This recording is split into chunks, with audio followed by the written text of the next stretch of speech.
16 కీర్తన 6వ వచనం. మనోహర స్థలములలో నాకు పాలు ప్రాప్తించెను, శ్రేష్టమైన స్వాస్థ్యము నాకు కలిగెను.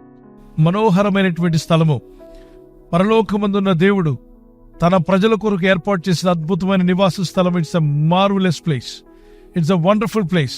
నువ్వేదో చూస్తూ ఉండే వ్యక్తిగా కాకుండా నీకు కూడా దేవుడు అందులో పాలు దయచేస్తున్నాడు. You will be participating in that. నమ్మిక ఉంచి ప్రార్థిస్తున్నావు కదూ, త్వరలోనే దేవుని కనికరం చొప్పున మనోహరమైన విషయాల్లో దేవుడు నీకు పాలు దయచేయునుగాక. ప్లెజెంట్ గా ఉందండి, అక్కడికి వెళ్తే ఎంతో ప్లెజెంట్ గా, ఎంతో పీస్ఫుల్ గా, ఎంతో అద్భుతంగా, మార్వెలస్ గా ఉందంటారే, అటువంటి బ్లెస్సింగ్స్ దేవుడు మీకు ఇస్తా అంటున్నాడు. మీ ఇంటికి వచ్చినా, మిమ్మల్ని చూసినా, మీ జీవితాల్లో జరుగుతున్న అద్భుతాలు చూసి ప్రజలు, మీ బంధుమిత్రులు చెప్పుకునే రోజు రావాలి. వారి జీవితం ఎంత ప్లెజెంట్ గా ఉంది, వారి కుటుంబం మనోహరంగా ఉంది, వారి జీవితం, వారి బిడ్డలు మనోహరంగా దీవించబడ్డారు, ఆయన సన్నిధి మనోహరమైంది అని ప్రపంచంలో ఉన్న అన్ని స్థలాల కన్నా యేసు పాద సన్నిధిలో ఉండడం ఆశీర్వాదకరమైంది.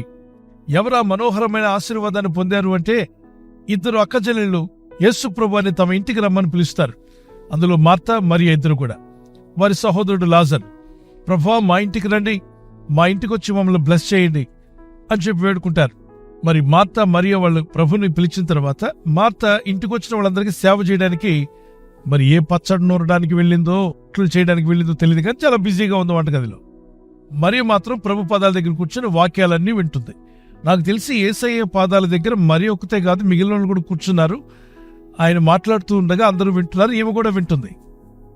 వంటలు తర్వాత చేసుకోవచ్చులే, ముందు దేవుని వాక్యం కావాలి, మళ్ళా దొరుకుతుందా వాక్యం అని చెప్పి వాక్యం శ్రద్ధగా వింటుంది. ఈలోగా మార్త పరిగెత్తుకొచ్చి, ప్రభువా ఏంటి సహాయం చేయకుండా నా చెల్లి మీ పాదాల దగ్గర కూర్చొని ఉంటే, నేను ఒక్కదాన్నే కష్టపడుతుంటే మీకు సంతోషమా ప్రభువా? నేను ఒక్కదాన్నే ఇంతగా కష్టపడుతున్నాను, ఒకసారి మా సహోదరికి చెప్పండి. వెళ్ళు మరియా, ఏంటి ఇక్కడ కూర్చున్నావు, నువ్వు తర్వాత వాక్యం ఉంది కానీ వెళ్ళి మీ అక్క సాయం చేయపో అని అంటాడని ఎక్స్పెక్ట్ చేసింది మార్త. కానీ యేసయ్య అలా చెప్పలా. మార్త, నువ్వు అనేకమైన పనుల గురించి విచారపడి తొందరపడుతున్నావు, నీకు తొందర ఎక్కువైపోయింది.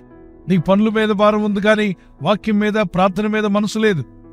నీ మనసంతా గందరగోళంగా చేసుకున్నావు, ఆయాసపడుతున్నావు, వేదన పడుతున్నావు, చిరాకు పడుతున్నావు, టెన్షన్ పడుతున్నావు.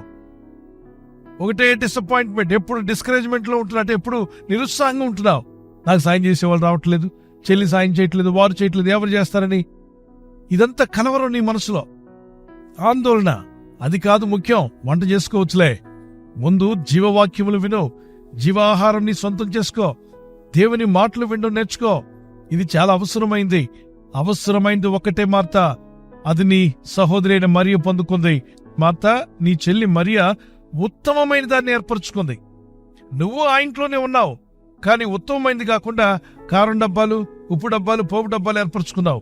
ఈమెమో ఉత్తమమైన దాన్ని ఏర్పరచుకున్నాను, అది ఆమె యుద్ధ నుండి తీసివేయబడదని ఆమెతో చెప్పాను. మనోహరమైన ఆశీర్వాదాన్ని పొందిందండి. ఆమె యుద్ధ నుండి ఎవరూ తీసేయలేని ఆశీర్వాదం పొందింది.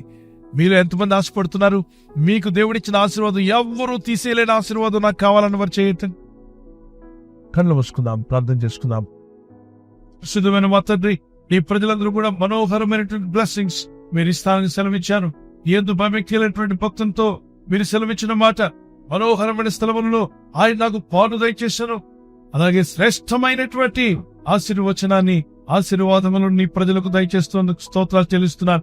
ఈ రాత్రి నెమ్మదితో పండుకొని సురక్షితంగా కాపాడబడినట్లుగా నీ అగ్ని కంచి వేసి మమ్మల్ని కాపాడండి. మీ చిత్తములో కొనసాగే కృప అందరికీ దయచేయమని యేసుక్రీస్తు ప్రశస్త నామములో వీరందరికీ చక్కని నిద్ర దయచేసి తెల్లవారు లేచి కృపను మాకిమ్మని క్రీస్తు నామములో అడిగి వేడుకుంటున్నామా పరలోక తండ్రి, ఆమేన్. ఆమేన్. ఈ వాగ్దానాన్ని మీతోనే ఉంచుకోకుండా లైక్ చేయండి, షేర్ చేయండి. అనేకులు ఈ యొక్క ఛానల్ సబ్స్క్రైబ్ చేసుకోమని తెలియపరచండి. సబ్స్క్రైబ్ చేయని వారు కూడా సబ్స్క్రైబ్ చేయండి. Good night. God bless you.